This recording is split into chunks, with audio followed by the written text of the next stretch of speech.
there are some research networks. The HIV prevention research world and vaccine research world has really come a long way and led the way in community engagement. A lot of those study sites have active community engagement groups that are really considered part of the research endeavor. They are invested in the study. They are not afraid to be vocal critics of studies, to suggest ways to make it better. And there, I think you can say there is better community level awareness of research, what it means, why it might be good or bad for the community. That's the exception, though. Most of our research doesn't follow that way. And I do worry sometimes that our IRB world is still a bit too sequestered from regular society. A lot of us still have sort of the minimal requirements of just one or two non-affiliated outside members on our boards.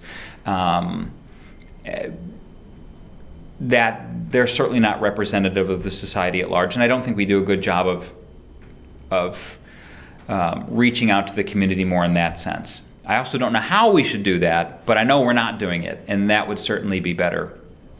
You know, another thing that does have me to some extent concerned is that, and this also I would say started around the late 90s or early 2000s, when so many institutions had their assurances suspended for largely procedural reasons.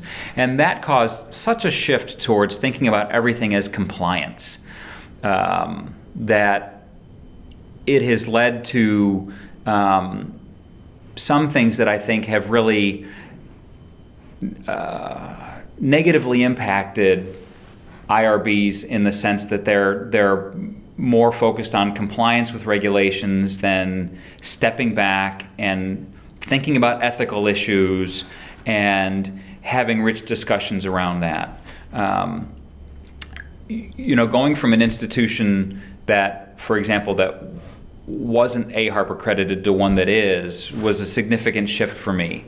I think AHARP brings a lot of value to the regulated community, but I do worry that it's also it has trouble finding balance. You know, if it's sort of a Venn diagram of research, of regulatory compliance and ethical oversight, how much of that's sort of getting blocked out by this compliance aspect. You know, I see people talking on the IRB forum about regulatory compliance quite a bit, and how to sort of meet that strict letter of the regulation, and I think we're increasingly handcuffed or prohibited from thinking outside the box. So the flexibility that's in the regulations is sort of being eroded by this need to maintain compliance. You know, checklists that are 20 pages long, and if I can just check every single box on here, it must be an ethical study because I could check these boxes.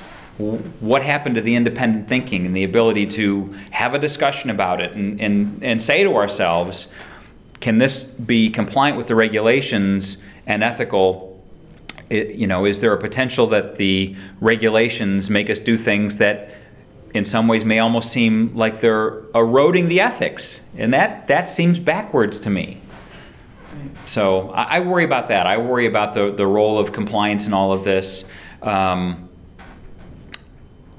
Okay. Perhaps there'll be some course correction now that we're so many years into it, but it sort of remains to be seen. The ANPRM, you know, if the regulations themselves are ever reformed, I don't know what the impact of that would be on that, but that's certainly a concern that I have.